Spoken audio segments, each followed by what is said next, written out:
everybody, welcome to my homestead and welcome to my channel. In this video, we're doing an unexpected revisit of the video that I did talking about Cleon Skousen, how he consulted with the people that at the time were in charge of rebuilding the third temple and getting everything prepared, creating the instruments. And I think who he was talking to was the Temple Institute. I don't know if that's what they were called at the time that he spoke with them, but he was talking to somebody in authority. And, you know, so you might want to go back and watch that video. I'm going to try and explain it the best that I can here, though. So I wanted to know the details behind that. What exactly did he consult on? What advice did he give them? How did he help? And we're going to kind of review that. It had to do mostly, from what I can tell, with an upper floor of the temple. And of course, we're talking about the third temple being built in the future. Okay. So based on his research, he drew heavily upon the book of Ezekiel, and he wrote a series of books called the first 1,000 years. That was like the first book, and then the second 1,000 years, third, fourth, so on. And he was just a very, very knowledgeable person. Okay. So I did that video. We explored it.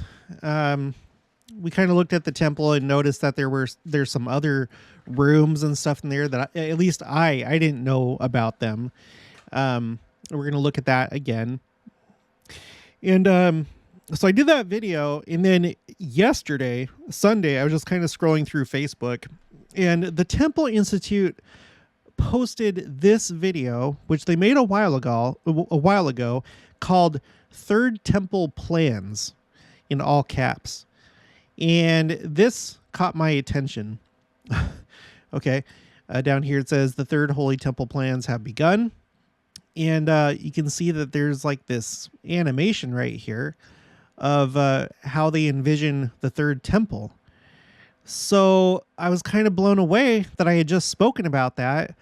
And then they just happened to post this video that I didn't know about. So I went ahead and I watched it. Okay, we're not going to watch it here. I'll put the link for this below. I'm just going to kind of skip through this.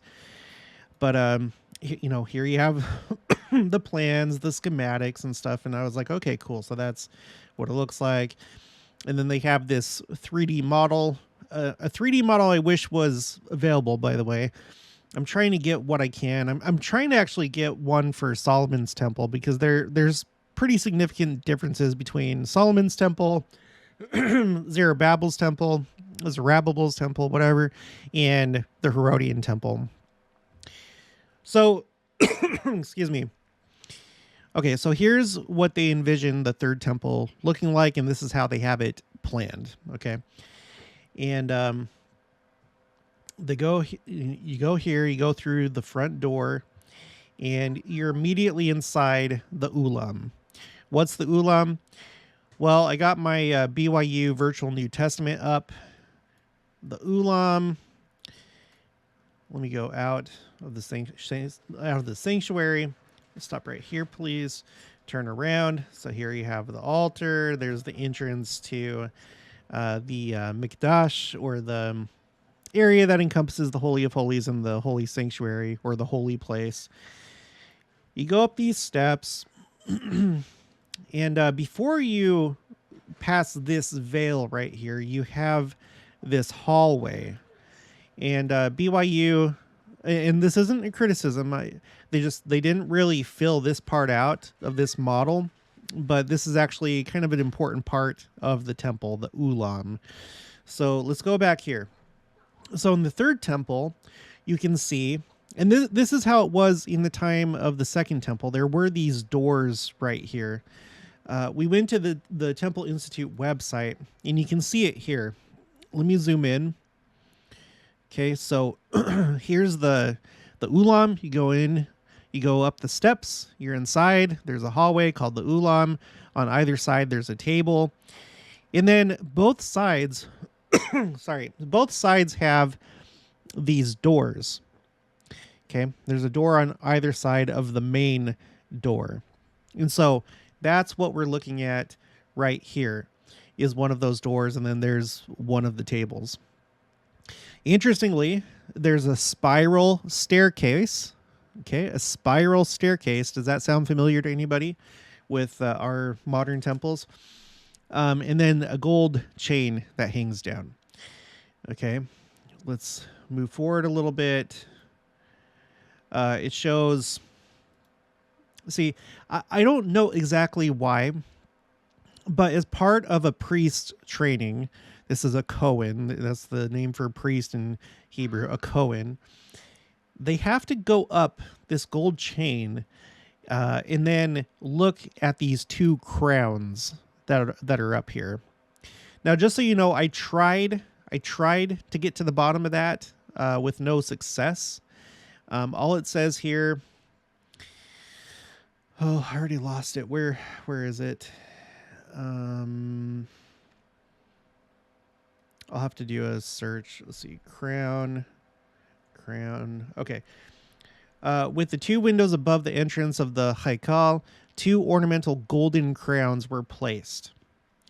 There also were golden chains in the ulam. The young priestly trainees would climb up these chains to see the crowns as part of their training. And it takes you to Middot 3:18. That is in the Mishnah, which is basically the written law, or the oral Torah. I mean, the oral Torah opposed to the written one. That's not something that we currently accept in our church. I'm not, but that's what it is. Okay, in Judaism, it's the oral Torah.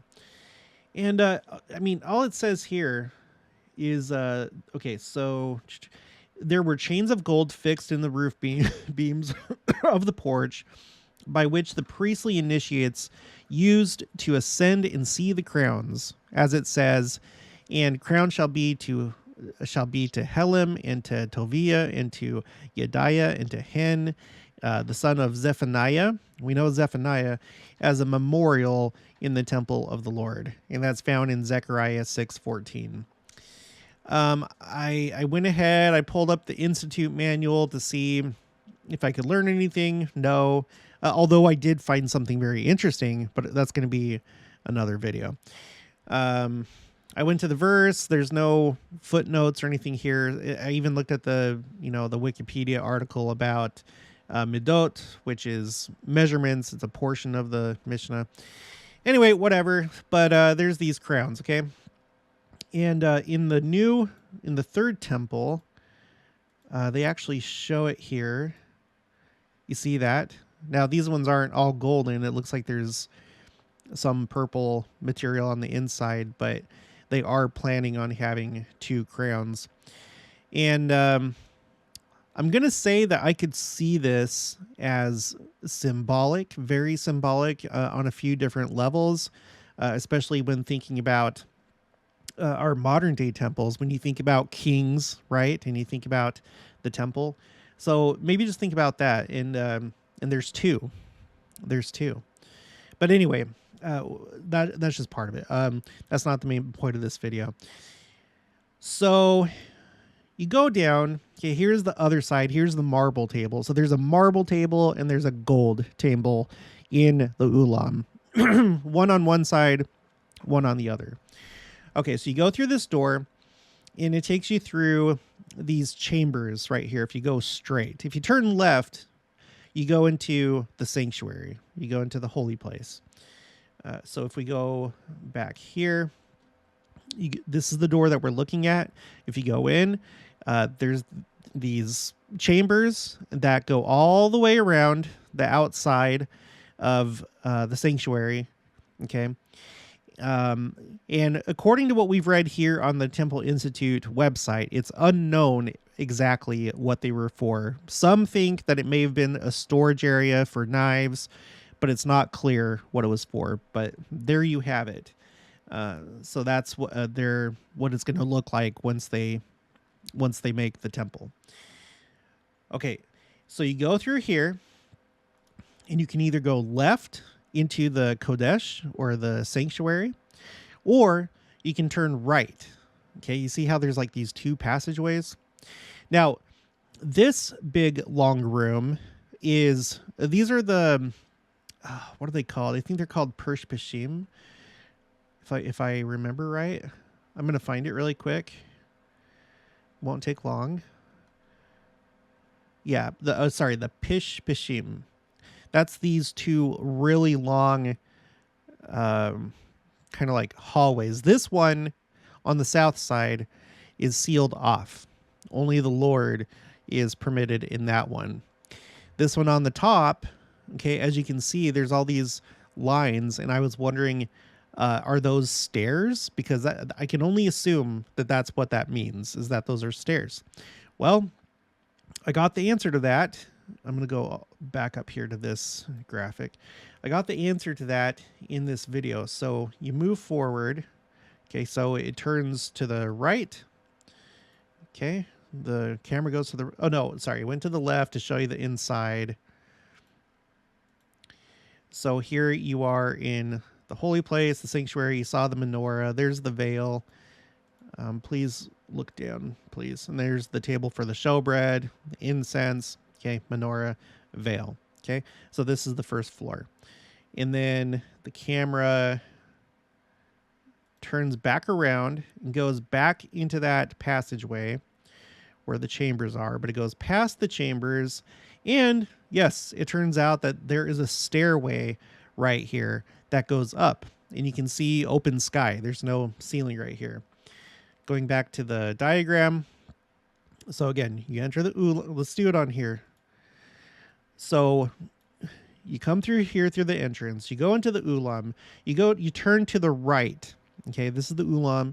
And then there's a door, which BYU does not have yet. Hopefully, maybe at some point they'll complete this. And then you go through the door. Don't go through the chambers. You turn to the right, and there's the staircase. Now, you go up the staircase, which I had no idea was even there, and it takes you kind of like to this balcony or roof of the temple. You go around the side, and then you come to this ladder. There's a ladder right here. Kind of a scary looking ladder, actually. But you climb up it if you dare, and then there's a door up here. You go through the door, and you're in a room that looks just like the room below.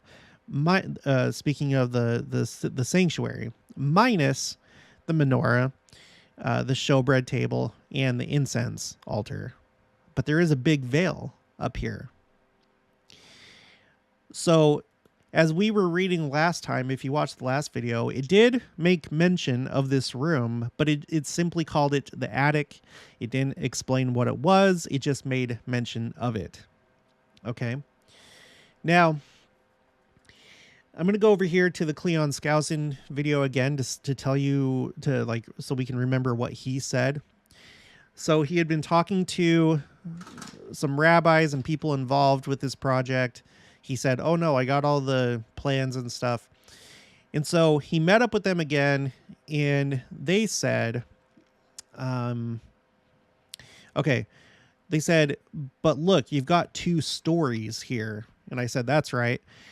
Well, the Bible only refers to 1 story. Okay, so meaning 1 level.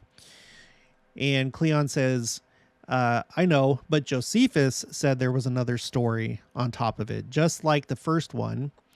And so 2 stories that are the same, okay, just like the top one is the same dimensions as the bottom one.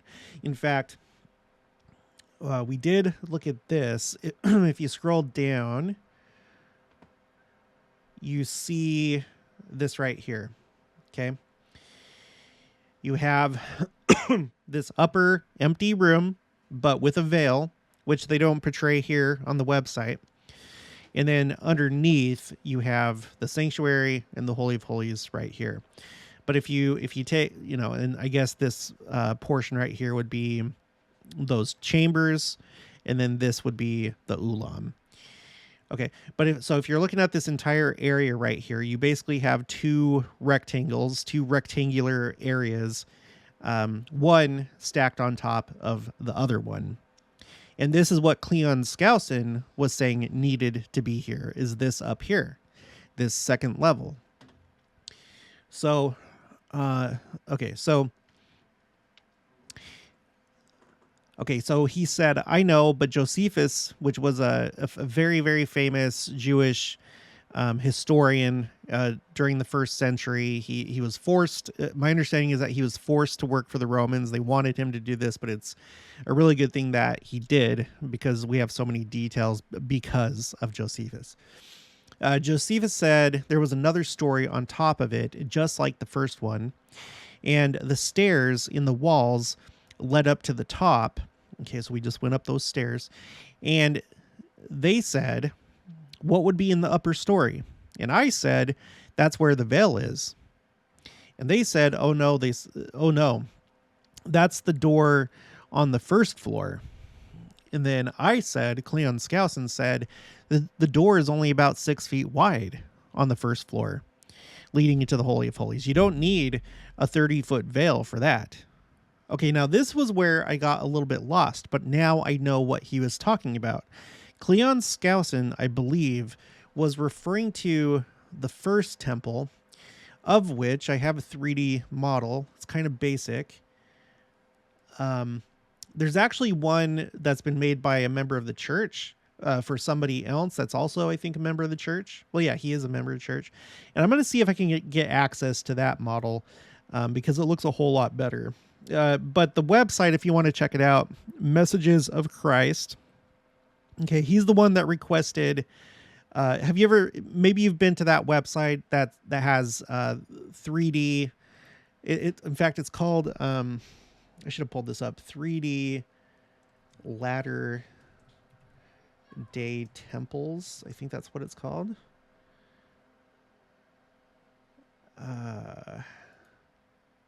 Yeah, 3D Latter-day Temples. This guy, I contacted him, but he said that he's the one that made it, but the rights are with this person right here, Messages of Christ. So I'm going to see if I can maybe get access to it. And if not, there's no big deal. We can just work with the crappy one. But they have just this excellent walkthrough, and this is like a very nice model of Solomon's temple, and you can see big differences between this and the Herodian temple. Mostly all the gold all over the place.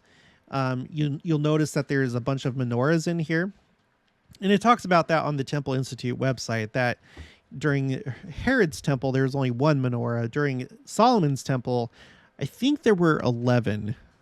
And there was like a 12th one that was unlit. I'd have to, go back and whatever. But you can see in Solomon's temple, okay, there's no veil.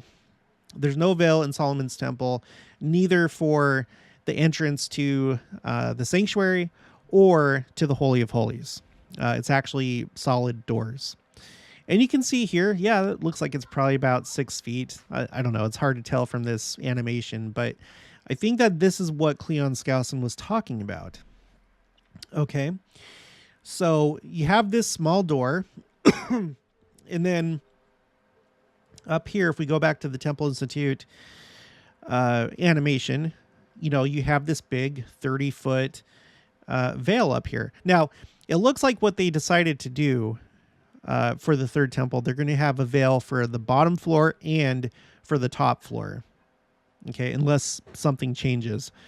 But they have definitely added this top floor. That's a mirror of the bottom floor in terms of size and dimension. So, okay, so he says you don't need a 30-foot veil for that, meaning this, right? Let's look at the 3D model. So here's the outside. Here are the two pillars, okay? And this is another notable difference between the two temples, is you have Joachim and Boaz. They have names, the two pillars. But anyway, you go through... Oops. Didn't mean to do that. This one's a little bit unwieldy, but here's just like another thing. So you can see the menorah in there. And, gosh, yeah, I hope I can get that other... that other model so we can look at it. And then in here you have steps that go up to the Holy of Holies. And the reason why I think is because the Holy of Holies is over a large rock where the dome of the rock currently is. That rock, there's a lot of tradition behind that. It's believed to be the rock that Abraham was commanded to sacrifice Isaac on, as well as the rock where Jacob slept and used a rock as his pillow. There's a lot to it, and it very well could be. Who knows? But the interesting thing about it, aside from all that, is that it's the highest point of Mount Moriah. And I just learned that recently.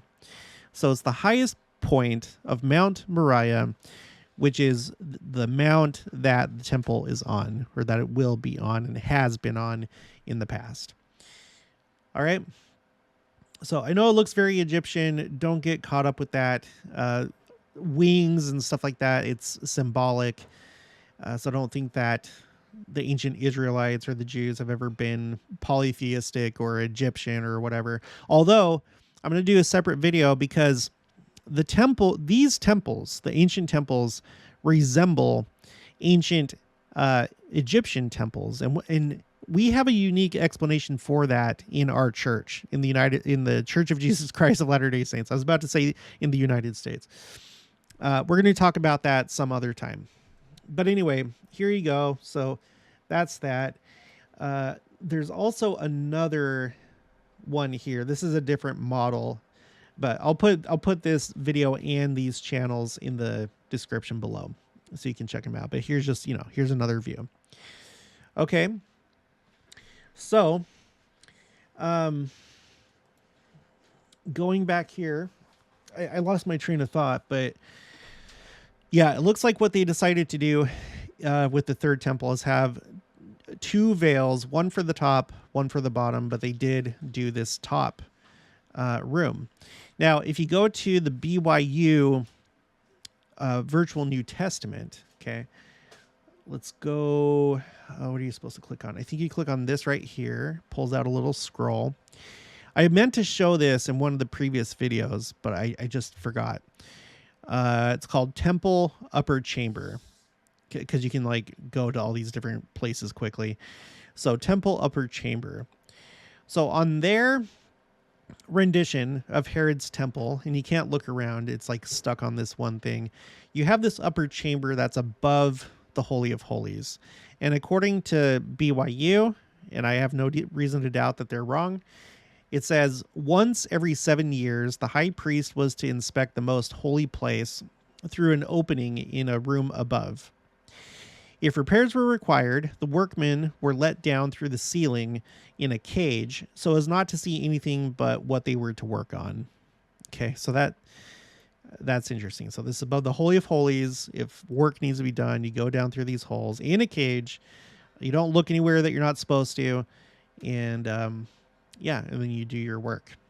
Okay. I think there was actually something like that. Where was it? I think it's in the description of this video, actually. Let me do a search. Years. Yeah, here you go.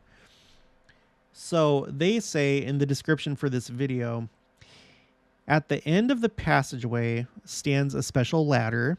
Okay, so that ladder that we saw that is used to ascend to the upper level.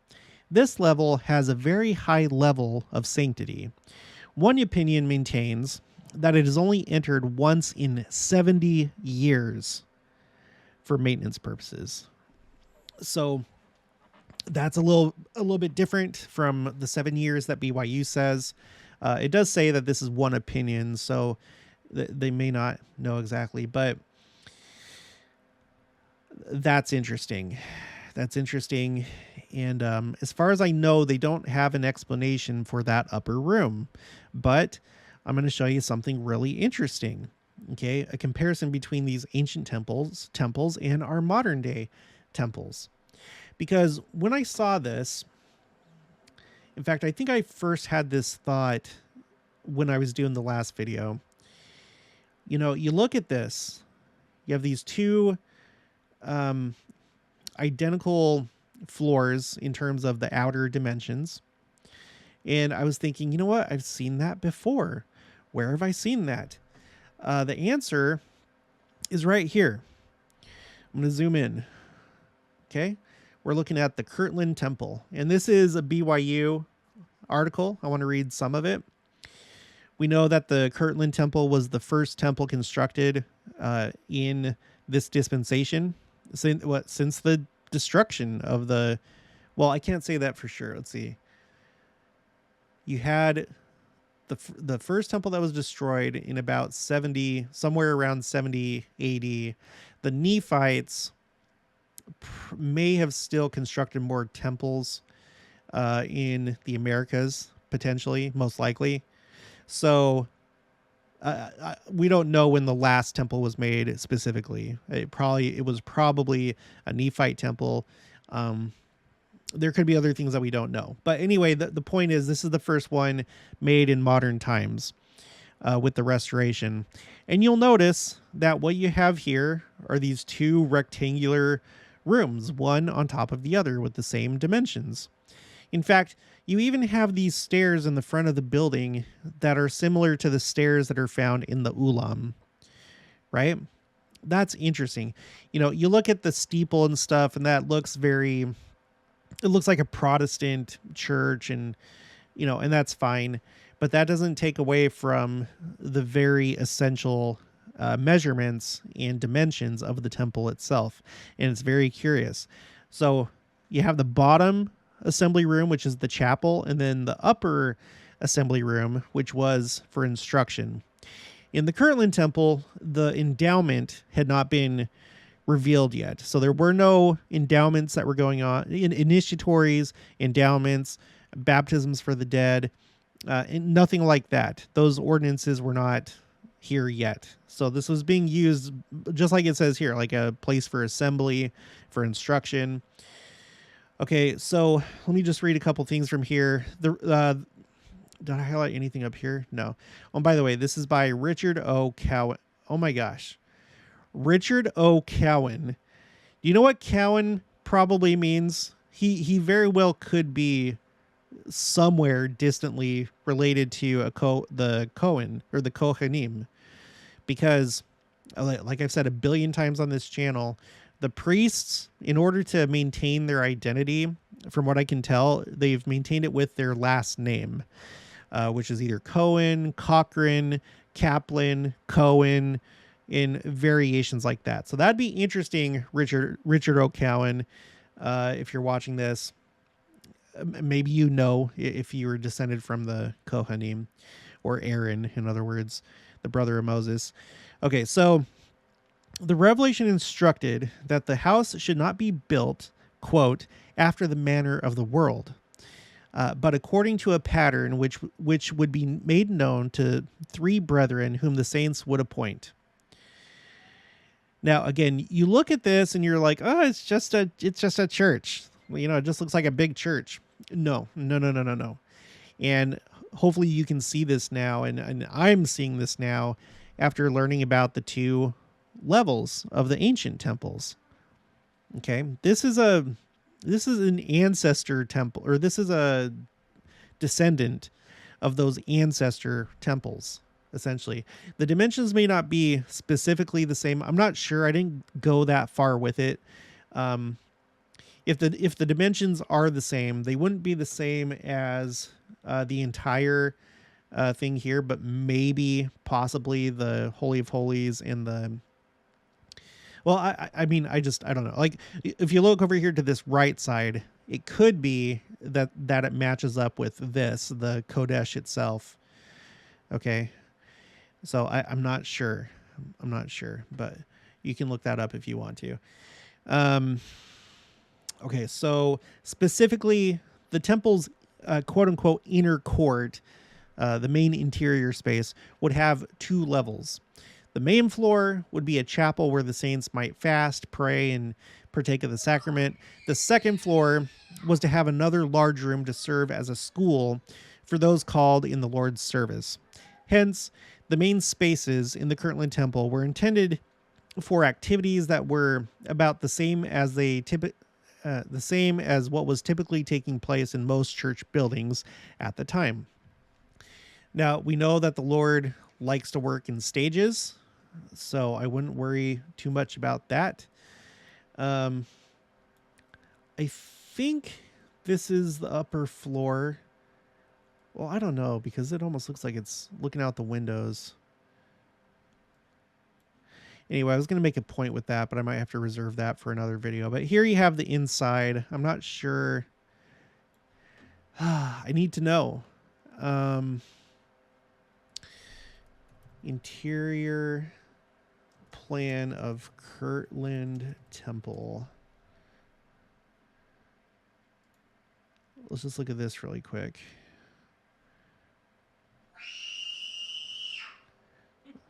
Let's look at this. Yeah, but what does the upstairs look like? That's what I want to know. What's the upstairs look like? I have to click on that again.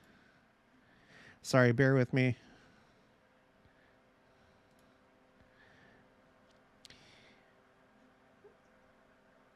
Yeah, okay, so both the upstairs and the downstairs had the pulpits, it looks like, that are on either side of the room. So I did not actually know that. They do look different, but okay, so whatever. I don't know. Let's move on. Okay, while subsequently speaking in the completed temple, President Williams affirmed that the hall in which they were convened coincided in every detail with the vision given to the prophet. So this was not made after the manner of man. The dimensions were specific. And I wish I could kind of like dive into that more. Maybe I will in the future. Okay, President Brigham Young later affirmed, Joseph not only received revelation and commandment to build a temple, but he received a pattern also, as did Moses for the tabernacle and Solomon for his temple. For without a pattern, he could not know what was wanting, having never been in a temple and not having experienced its use. End quote. Elder Orson Pratt similarly testified, quote, when the Lord commanded his people to build a house in the Kirtland Temple in the early rise of this church, he gave them the pattern by vision from heaven and commanded them to build that house according to that pattern in order to have the architecture not in accordance with architecture devised by men, but to have everything constructed in that house according to the heavenly pattern that he by his voice had inspired to his servants. End quote. In the light of this revealed pattern concerning Kirtland, the brethren promptly began developing plans for a similar but larger building for Independence, Missouri. So this is talking about the main temple and temple complex for Zion, for the New Jerusalem. And somebody had sent me an email. It was Christian Zybarth. His friend had done this. And this is what, if everything had gone right, and if the saints had not been expelled out of Missouri, if there had not been the what's it called, extermination order, and everything had gone right, this is what we would have had. You would have had a complex of 24 temples, which sounds crazy, right? Again, temples can be different. They don't always have to be for ordinances. They can be for whatever the purpose the Lord needs. If it needs to be for animal sacrifice, that's what it'll be. If it needs to be for a schoolhouse or a meeting house, that's what it'll be. If it has to be for the ordinances of salvation, then that's what it'll be. So this is what you would have had. This one with the star, that would have been, I think that's the one that would have been like the main temple. The one that currently the Church of Christ Temple Lot, they own the land for this right here. But there's all these other ones that were also supposed to be constructed. And as far as I know, that's still the plan. And the way it's divided is you have 12 that would be for the Melchizedek priesthood and 12 for the Aaronic priesthood. But let's continue to read this because it kind of talks about that a little bit. Okay. They prepared a series of sketches as planning progressed. Even though the initial drawings were superseded, they were not thrown away because paper was scarce. Over a century later, some of these preliminary sketches would be rediscovered as backing to which papyrus fragments have been glued for preservation. Even these early drawings for the temple in Zion depicted features that would characterize the Kirtland temple. The unique series of pulpits at each end of the main halls and box pews with reversible seating. So that's talking about this right here. You have a set of pulpits over here. You turn around, and then you have this set of pulpits over here. One for the Aaronic priesthood, one for, excuse me, the Melchizedek priesthood. And I think these benches in here, you just kind of like, you move them. So you do a little shuffle to face whatever direction, the direction of whoever's speaking. Okay, on June 25th, 1833, Joseph Smith sent out his plat for the city of Zion, together with plans for the house of the Lord for the presidency, to the brethren in Missouri. This plan set forth the pattern of wide streets crossing at right angles, which would in later decades become a familiar and welcome characteristic of Mormon settlements. Yeah, that's how Salt Lake has been laid out. Salt Lake is kind of famous for anyone that's been there. Salt Lake City. You know, there's a lot of modern cities that do have grid patterns, but in the United States, I think Salt Lake City was among the first, and it's so gritty that the streets, a lot of streets don't even have names. They're simply numbers. So 1300 South, 11th East. When I grew up, I was kind of by 4500 South and State Street, kind of in that area in Murray. And that's how it is, right? Again, other cities do that as well. Like you go down to Arizona. Oh, that's Vegas. Well, let's look at Vegas. You know, you have a grid pattern, and they do end up having, you know, numbers for the streets, but they typically go with names, you know, Oakey Boulevard, Lindell Road, so on and so forth. So anyway, let's see, right angles. There were to be 24 temples at the center of the city assigned to the various priesthood quorums. The prophet anticipated that these 24 buildings would be needed to serve a variety of functions, such as meeting houses, places of worship, and schools. You see that? Meeting houses, places of worship, and schools. Because all inhabitants of the city would be expected to live on a celestial level, all these buildings would fit the first function of temples, places of communication between heaven and earth. Now, that's an interesting concept, not just to go there simply to do ordinances for the dead or for yourself, but like places where you can contact heaven, essentially. A revelation received in August 1833 spoke of a similar but smaller complex of sacred buildings in the heart of Kirtland. The Lord's house, another building, quote, for the work of the presidency in obtaining revelations, and a third for printing the scriptures. Okay, so smaller complex of sacred buildings, one for the work of the presidency. So the temple, one for the work of the presidency, and a third for printing the scriptures. These structures were to be of uniform size, and, like the temple, were to be kept holy and undefiled. So, did you know that? That's an interesting thing.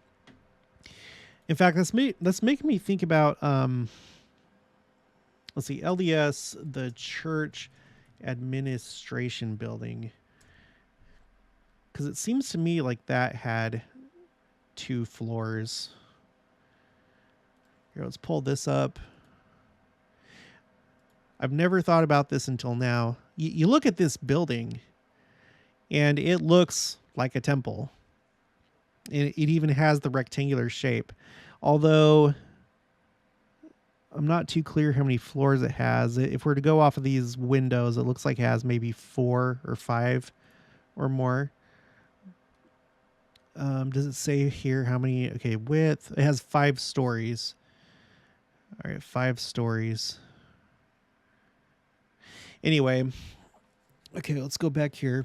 It's still interesting because maybe that's kind of just following this pattern, but they just needed more space. I don't know. Even though the Kirtland Temple's exterior may have looked something like the New England meeting houses of the time, it was the revealed design of the interior that made the building truly unique. So not so much the outside, the interior. Typically, the 2 rows of windows on a church illuminated the main floor and balcony of a single large hall. In Kirtland, however, these windows were for the 2 main rooms, one above the other. 4 levels of pulpits at both ends of these auditoriums were the unique feature of the Kirtland Temple.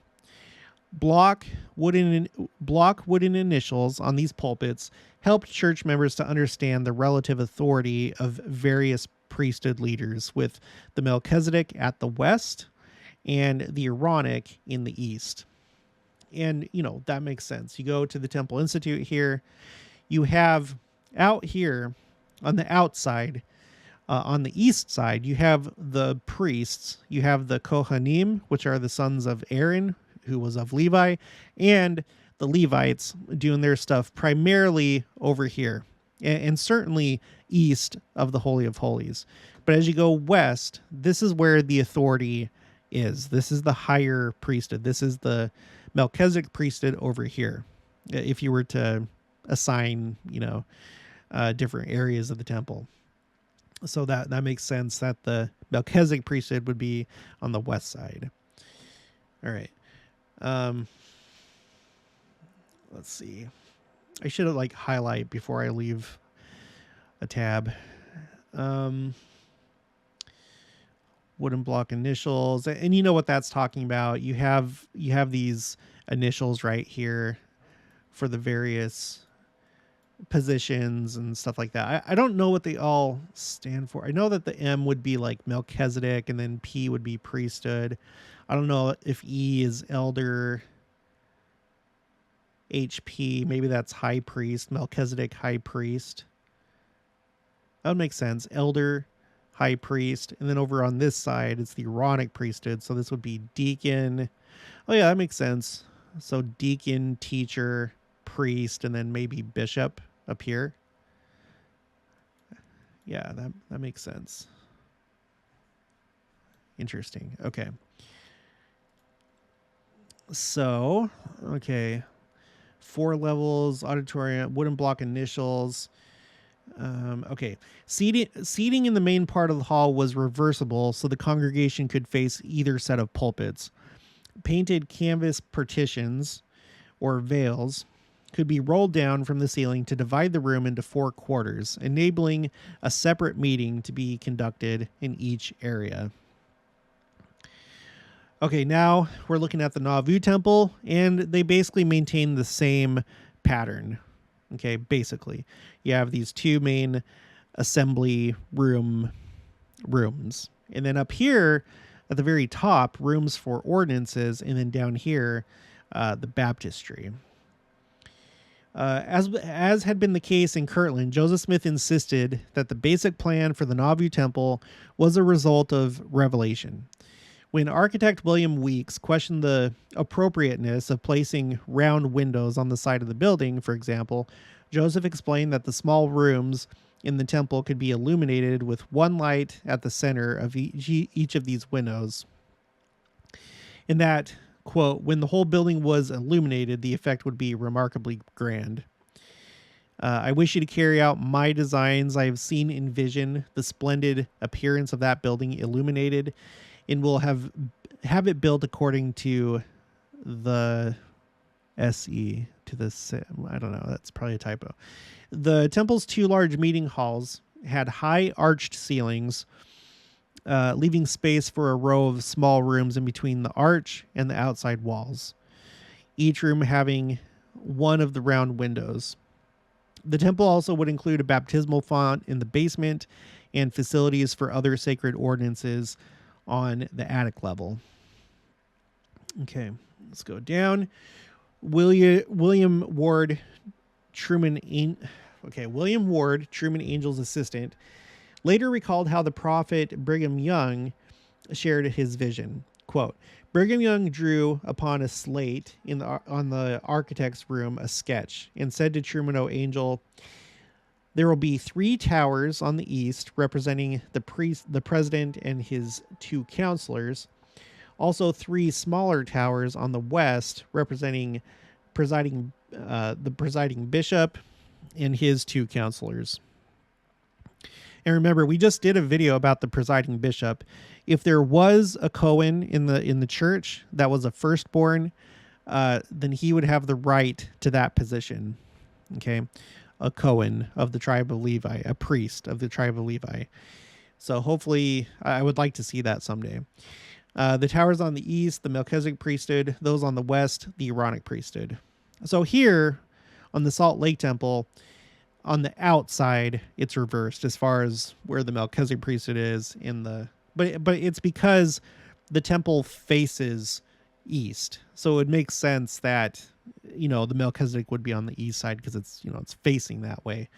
The direction in which Jerusalem is in the traditional direction from which Christ will come, from the east. Even though the saints had learned that performing ordinances was an important temple function, the majority of the space in buildings designed during the pioneer period was still for general meetings. Angel's original plan called for the Salt Lake Temple's interior to follow the Kirtland and Nauvoo pattern, having 2 large halls for general meetings. A font as well as rooms for endowment and ceilings would be confined to the basement. So imagine that. Could you imagine the Salt Lake Temple ceilings and endowment down in the basement rather than on the main floors? That's something that I didn't know. That was the original plan. Okay. As had been the case with Joseph Smith, Brigham Young demonstrated during the final years of his life a heightened drive to re-emphasize temple service. In the St. George Temple, dedicated just a few months before President Young's death in 1877, members performed the first vicarious ordinations, endowments, and sealings of children to parents for the dead. Thus, Elder Hafen has suggested that the restoration of temple service was completed in 3 stages. Kirtland, which did not have ordinances, Nauvoo, which did, but they were like in a smaller part of the temple, and then St. George, where it became like filled up the primary areas of the temple, right? Here's the Salt Lake Temple. You do still, even though you do have the main ordinance rooms, like the creation room, the terrestrial room, the celestial room, so on, you do still have the same basic pattern with like the 2 floors that are identical to each other, one on top of another. There's like the addition of some other rooms and stuff like that, but you can see that the pattern is basically still the same if you take the entire floor as a whole. Although temple functions were changing, Brigham Young and the architects were reluctant to deviate from the design established by Joseph Smith. Therefore, the St. George Temple, built during the 1870s, still followed closely the pattern of the Nauvoo Temple with 2 large meeting halls. Okay. As the endowments for the dead quickly became the activity occupying the most time in the temple, church leaders felt the need to have facilities that would be more adequately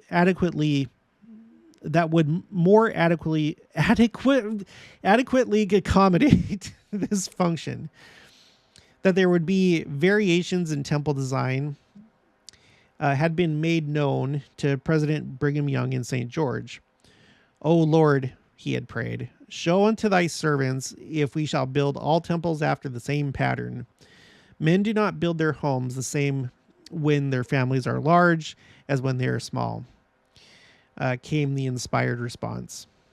Okay, so that's the response. Men do not build their homes the same way when their families are large and when they are small. Okay, so quote, so shall the growth of the knowledge of the principles of the gospel among my people cause diversity in the pattern of temples. That's interesting because that's something that I had not heard until now. It's not in scripture, but it is revelation from the Lord. So shall the growth of the knowledge of the principles of the gospel among my people be cause diversity in the pattern of temples. So that's why now you have temples of all these different shapes and sizes and stuff like that. Years later, at the time, ground was broken for the Salt Lake Temple. President Young had taught that the order of priesthood ordinances is made known by revelation, and therefore we should know that facilities must be included in our temples. The pattern of separate ordinance rooms for the endowment, first seen in the endowment house, would have reflected more fully in the Manti and Logan temples. Architectural historian Paul Anderson believed that the basic designs for these two temples was, quote, probably worked out in Salt Lake City under the supervision of Brigham Young, end quote. Both buildings would have two towers. The lower half of each temple was divided into specific rooms designed for presenting temple ordinances more effectively. Only the upper of the two former assembly halls remained as space for general meetings. Hence, these meetings represented a shift in designing temples to better serve their unique ordinance function, expanding this area from just the basement to the entire lower half of the structure. So in other words, now, instead of the idea of doing endowments, ceilings, and other stuff down in the basement, you move it up to the top. Not on top of the assembly room. That's still on top, but on the first floor. This is a diagram of basically both the Logan and the Manti temples, pioneer era temples. The Salt Lake Temple's exterior walls were nearing completion in the mid-1880s when church leaders considered changing the interior plan to match the concept adopted for Manti and Logan. Truman O. Angel Jr., who was assisting his elderly father in completing drawings for the Salt Lake Temple, pointed out that having specific rooms for the endowment would accommodate 300 persons in a session, more than twice the number that could be served in the basement under the original arrangement. These changes were consistent with President Young's 1860 instructions that the temple would not be designed for general meetings, but rather it would be, quote, for the endowments, for the organization and instruction of the priesthood. So see, that's the current activity that's taking place right now. And most likely, future temples well into the millennium may still have that configuration, but there could come a time when things are either rearranged, temples can be renovated, new temples could serve different purposes. It doesn't have to be just for what we think of temples today. That's just currently the main activity, and it could change at any time. And the same thing could be true with the temple in Jerusalem. We have read that there is going to be animal sacrifice, at least for a while. And then Joseph Fielding Smith says after that, it'll be changed to a different nature. But the Lord can do anything with any of his temples. So just, we can't be rigid in our thinking and think that all temples have to fit the same design and pattern as modern. And when I say modern, I mean after the pioneer days type temples. While the focus has shifted from general meetings to performing ordinances, temples still fulfill their first traditional function, being a place of revelation between God and man. An outstanding example was the Savior's appearance to President Snow in the large corridor just outside the celestial room of the Salt Lake Temple. Okay, we all know that happened. Christ, as far as we know, with official records, there's a lot of anecdotes about him appearing in different temples, but from official records, we know in the scriptures that he went to the Kirtland temple. And then we know the story about President Snow that he came to the Salt Lake Temple and he was just outside the celestial room, which I don't know why, because you would always picture Christ maybe appearing in the Holy of Holies in the Salt Lake Temple, right? Isn't that just like the logical place where he would appear? Well, it turns out that President Snow, he was walking out of the celestial room, and then Christ was there, like in the stairway area. In fact, let's see, Salt Lake Temple interior.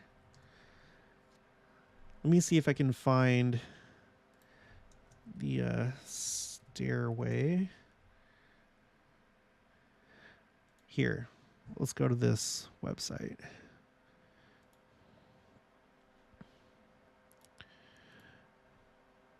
Okay, so on here, there was a picture right here.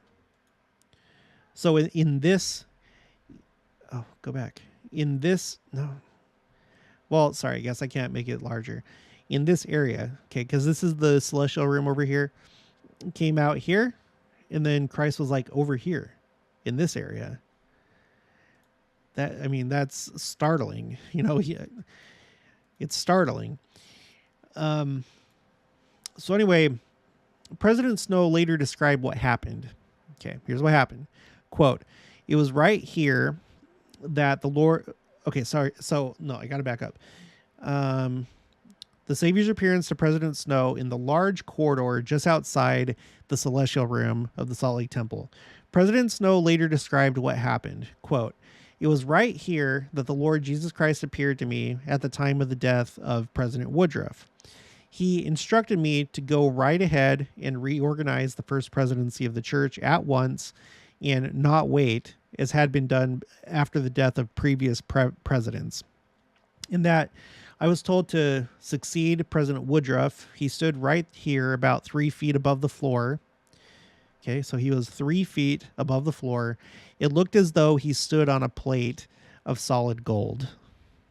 And if I remember right, that's also how he appeared in the Salt Lake Temple, or it's the Kirtland Temple, I mean. Okay, now more recent temples. In the early 20th century, the remaining plans for a large upper meeting hall were also admitted, beginning with the Hawaii Temple, okay, dedicated in 1919. Hence, temples had completed the transition from a multi-purpose structure designed primarily for general meetings, as at Kirtland, to buildings designed exclusively for sacred ordinances. Since that time, only the Los Angeles and Washington, D.C. temples, the second and third largest in the church, would include the large upper solemn assembly hall. The reason for that, I don't know. Other than, you know, these are two incredibly important American cities.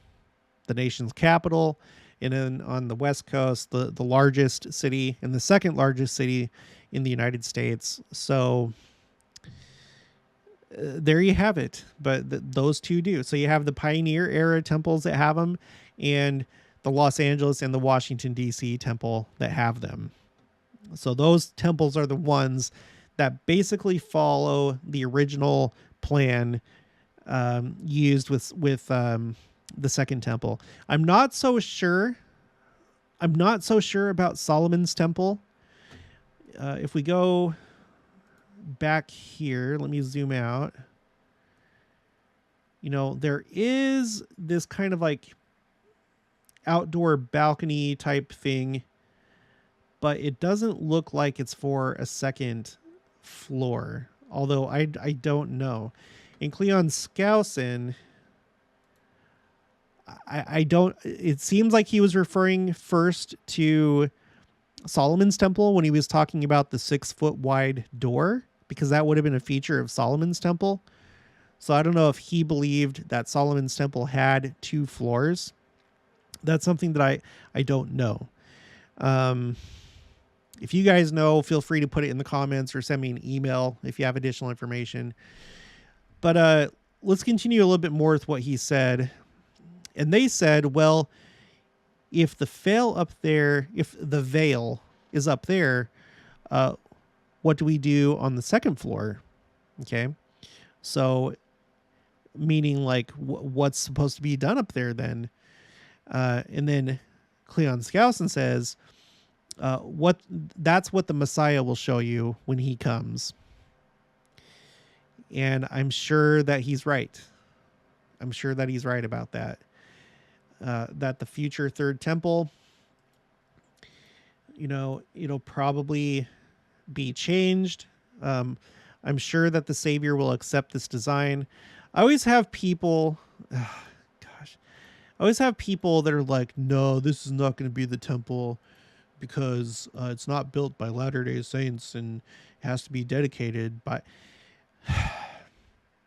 You guys, the Jews are a part of the house of Israel. They're still a covenant people. And even though they don't have the higher law that we do, even though they don't accept Christ, they're still a covenant people. And they can still do this. And then later, once it's constructed, it can be dedicated. It might get dedicated by Christ himself, for all anybody knows. I can't stand it when people are like, no, like they know so much. And I'm not claiming that I do, but I can say that with certainty that why can't it be built first by the Jews and then later dedicated? Why?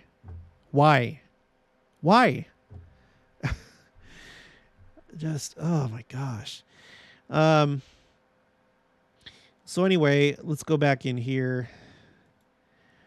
So it's really, really fascinating. Really fascinating. I don't know if behind this veil on the top floor, if they're going to have something that looks like this in BYU's model, where you have the holes that would let you down into the Holy of Holies to do maintenance. I don't know. I wouldn't be surprised if they did. But let's see. Let's go to the court of the women right here. So it's a lot of interesting things to think about, but it's kind of astounding that a member of our church was able to consult with them about this, about the third temple.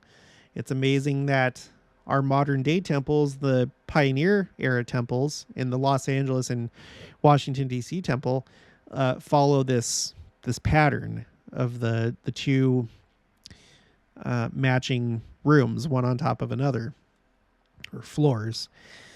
Like I said, at some point I'd like to go through and learn more about Solomon's, not this one, learn more about Solomon's temple, like really get into this, really explore it. Solomon's temple was the one that had the two pillars. It had the molten sea, is what this is called, which we now recognize as baptismal fonts in the temple for doing baptisms for the dead, and it's in the basement. And then Solomon's temple had these, I'm not sure what these are called, but they were to help transport water, essentially. So there's a lot of differences here. Solomon's temple, this one right here, this is what Nephi would have based his Nephite temples on, right? We talked about that recently. I don't know if the Nephites would have had like all these menorah in here. In fact, if you go back over here to this Temple Institute article, when you get to the bottom, it talks about Solomon's temple. And they said that they weren't even really clear about what the purpose for this was, for the molten sea. Some think, like how it's depicted here in this drawing or painting, that it was kind of like a storage place for water, kind of like a reservoir. And then you could, have it put water into these transportable water things, or if it was for some other purpose. And I actually have more I can share about that, but that's going to have to be for another time. But the way that they depict it in here is that you have 1, 2, 3, 4, 5, 6, 7, 8, 9, 10, 11 menorahs. And then showbread tables, 1, 2, 3, 4, 5, also 11.